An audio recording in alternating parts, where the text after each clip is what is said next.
ಕಣ್ಣಿಗೆ ಕಾಣಿಸದ ಆತ್ಮಕ್ಕೆ ಸಾವಿಲ್ಲ. ನಮ್ಮ ಜನ್ಮಕ್ಕೆ ಈ ಜನ್ಮದ ಅರಿವು ಮಾತ್ರನೇ ಇರೋದು.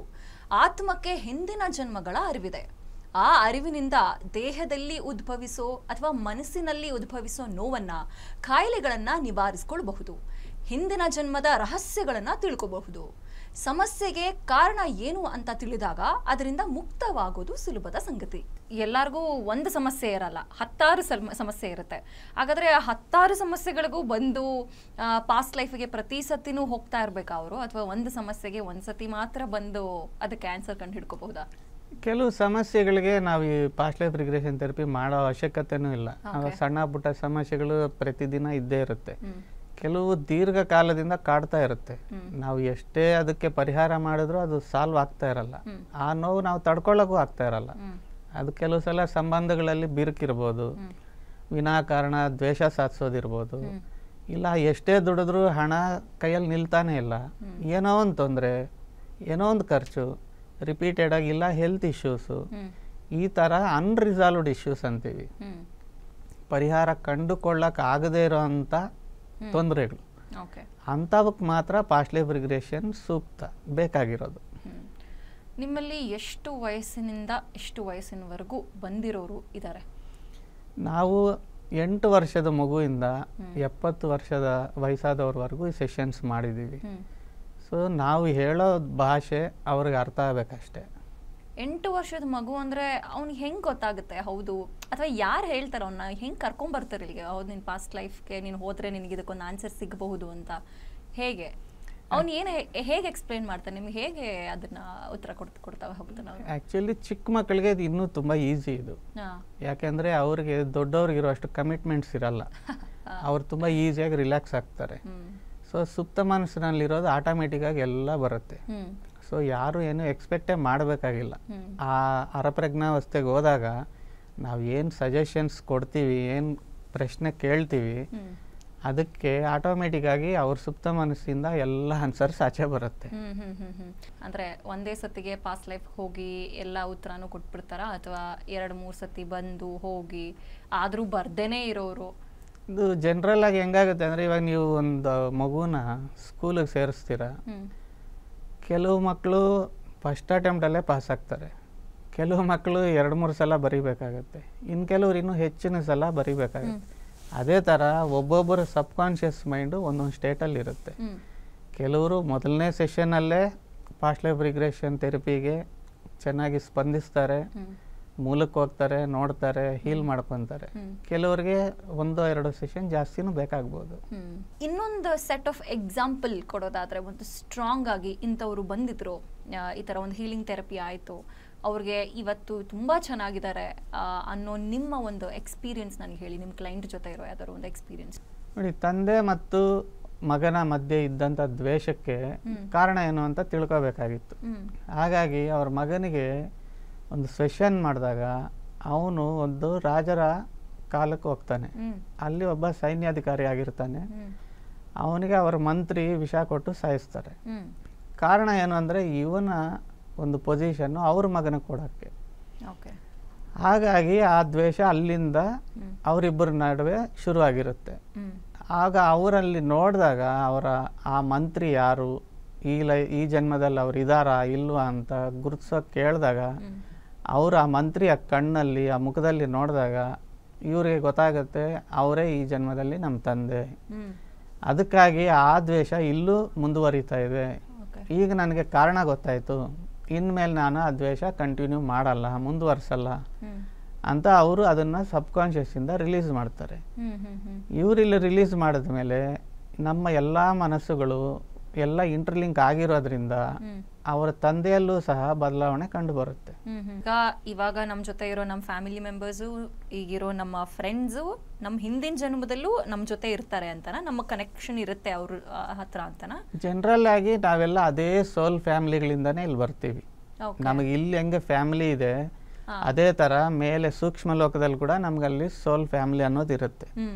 ನಾವು ಅದೇ ಫ್ಯಾಮಿಲಿಯ ಆತ್ಮಗಳ ಜೊತೆ ಜನರಲ್ ಆಗಿ ನಮಗೆ ನೆಕ್ಸ್ಟ್ ಏನು ಕಲಿಯೋದಿದೆ, ಏನು ಕರ್ಮ ಕಳ್ಕೊಳ್ಳೋದಿದೆ, ಅದರ ಆಧಾರದ ಮೇಲೆ ನಾವು ಯಾವ ದೇಶದಲ್ಲಿ, ಯಾವ ಜಾಗದಲ್ಲಿ, ಯಾವ ಫ್ಯಾಮಿಲಿಯಲ್ಲಿ ಹುಟ್ಟಬೇಕು ಅಂತ ಚೂಸ್ ಮಾಡಿಕೊಂಡು ಕೆಳಗೆ ಬರ್ತೀವಿ.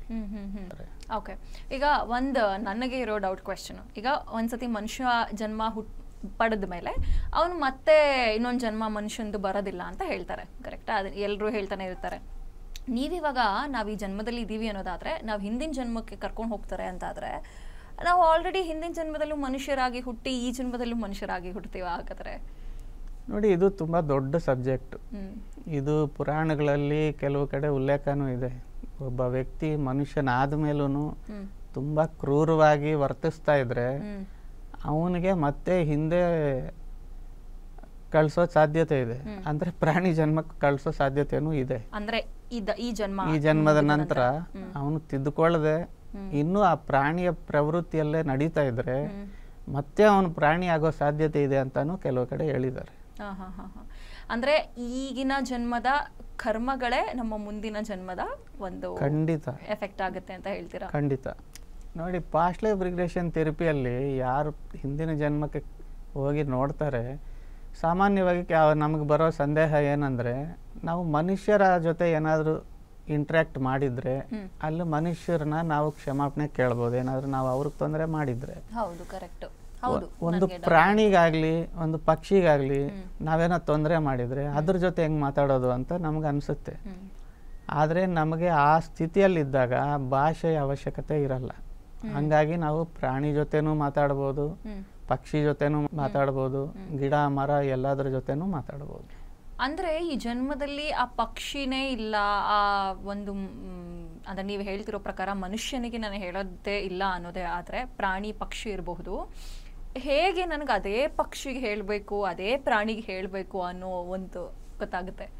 ಅದು ಈ ಜನ್ಮದಲ್ಲಿ ಆ ಪಕ್ಷಿ ಪ್ರಾಣಿ ಮನುಷ್ಯ ಇರಲಿ ಇಲ್ಲದೆ ಹೋಗ್ಲಿ, ಹಳೆ ಜನ್ಮಕ್ಕೆ ಹೋದಾಗ ಹಿಂದಿನ ಜನ್ಮಕ್ಕೆ ಹೋದಾಗ ಅಲ್ಲಿ ಅದರ ಮೂಲಕ್ಕೆ ಹೋದಾಗ ಅಲ್ಲಿ ಯಾವ ಪ್ರಾಣಿ ಆಗಲಿ ಪಕ್ಷಿ ಆಗಲಿ ಮನುಷ್ಯನ ಜೊತೆ ತೊಂದರೆ ಆಗಿದೆಯೋ ಅವ್ರನ್ನೇ ಇವರು ಕನೆಕ್ಟ್ ಆಗ್ತಾರೆ. ಅವರ ಮನಸ್ಸು ಇವ್ರ ಮನಸ್ಸು ಅಲ್ಲಿ ಮಾತಾಡ್ಕೊಳ್ಳುತ್ತೆ.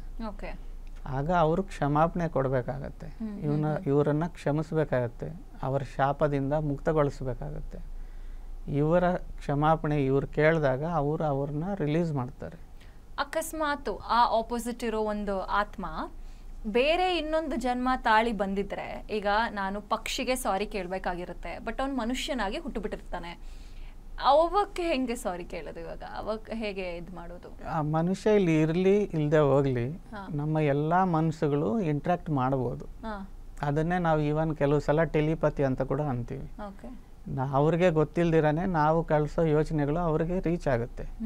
ಹಂಗಾಗಿ ಅವ್ರು ಇಲ್ಲಿ ಜನ್ಮ ಎತ್ತಿರ್ಲಿ ಎತ್ತಿಲ್ದೇ ಇರಲಿ ನಮ್ಮ ಮನಸ್ಸು ಅವ್ರ ಮನಸ್ಸಿನ ಜೊತೆ ಸಂಧಾನ ಆಗುತ್ತೆ, ಮಾತುಕತೆ ಆಗುತ್ತೆ, ಇವೆಲ್ಲ ಗೊತ್ತಾಗುತ್ತೆ ಅಲ್ಲಿ.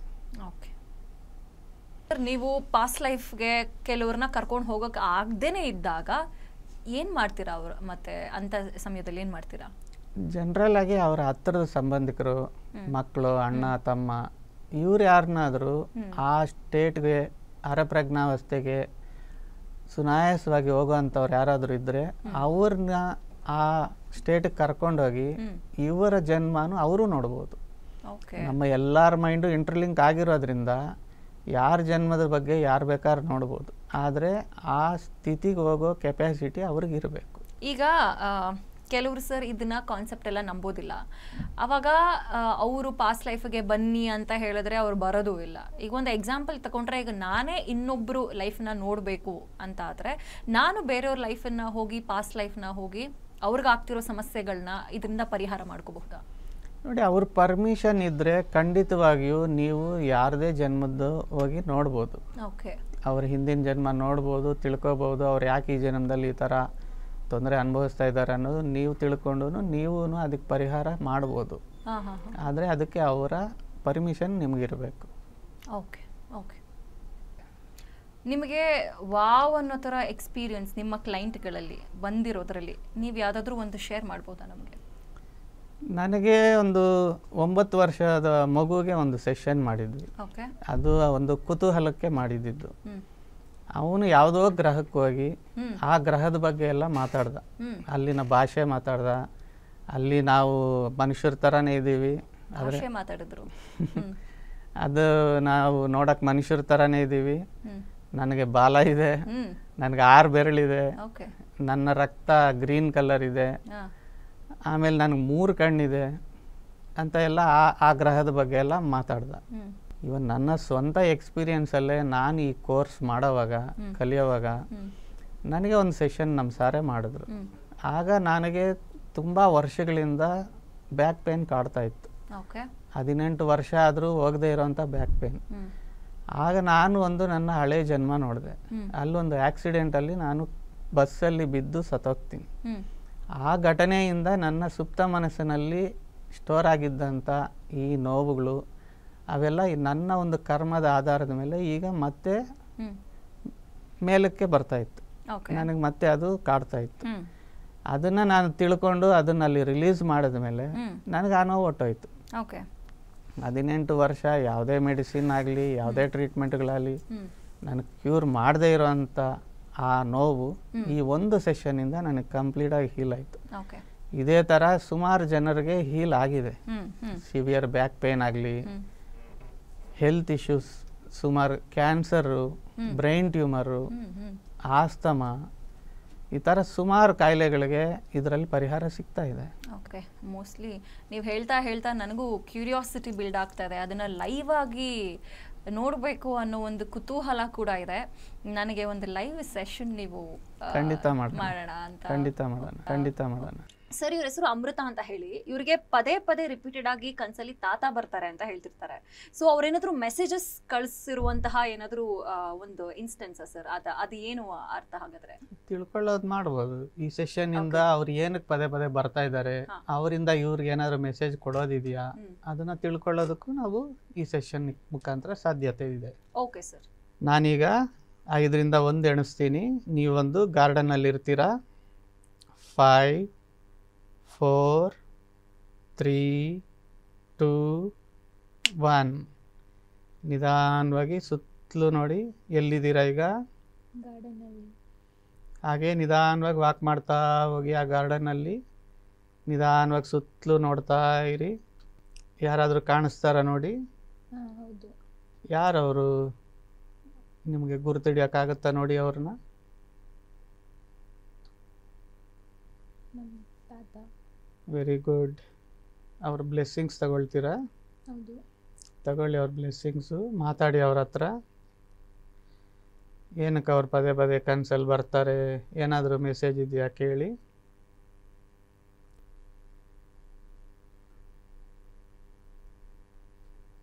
ಅವರು ನನ್ನ ತುಂಬ ಇಷ್ಟಪಡ್ತಾರಂತೆ.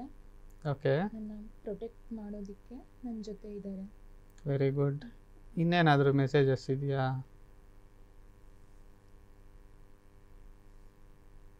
ಅದೇ, ಅವರು ನನ್ನ ತುಂಬ ಇಷ್ಟಪಡ್ತಾರಂತೆ. ಓಕೆ. ಈಗ ಅವ್ರು ಎಲ್ಲಿದ್ದಾರಂತೆ? ಅವರು ಸೂಕ್ಷ್ಮ ಲೋಕದಲ್ಲಿ ಇದ್ದಾರಂತೆ. ಹೆಂಗಿದಾರಂತಲ್ಲಿ? ಚೆನ್ನಾಗಿದ್ದಾರೆ. ಅವ್ರು ಅಲ್ಲಿಂದನೇ ನಮಗೆ ಬ್ಲೆಸ್ಸಿಂಗ್ಸ್ ಮಾಡ್ತಿದ್ದಾರೆ, ನಮ್ಮನ್ನು ಅಲ್ಲಿಂದನೇ ನೋಡ್ತಿದ್ದಾರೆ. ಓಕೆ. ಇನ್ನೇನಾದರೂ ಮೆಸೇಜ್ ಇದೆಯಂತ? ಏನೂ ಇಲ್ಲ. ಓಕೆ. ಅವ್ರಿಗೆ ಥ್ಯಾಂಕ್ಸ್ ಹೇಳಿ. ಅವ್ರನ್ನ ಹಗ್ ಮಾಡ್ಕೊತೀರಾ? ಹೌದು. ಹಗ್ ಮಾಡ್ಕೊಳ್ಳಿ. ನೀವೂ ಅವ್ರನ್ನ ಇಷ್ಟಪಡ್ತೀರಾ? ಅವ್ರಿಗೆ ಹೇಳಿ, ಅದನ್ನು ತಿಳಿಸಿ. ಅವ್ರಿಗೆ ನಿಮ್ಮ ಎಮೋಷನ್ಸು, ಫೀಲಿಂಗ್ಸ್ ಏನಿದೆಯೋ ಅವ್ರ ಮೇಲೆ ಅದನ್ನು ಅವ್ರಿಗೆ ತಿಳಿಸಿ. ಇನ್ನೇನಾದರೂ ನಿಮ್ಗೆ ತಿಳ್ಕೊಳ್ಳೋದಿದೆಯಾ? ಏನೂ ಇಲ್ಲ. ಓಕೆ. ಈಗ ಅವ್ರನ್ನ ಕೇಳಿ. ನಾವು ಈಗ leave, shall we take leave?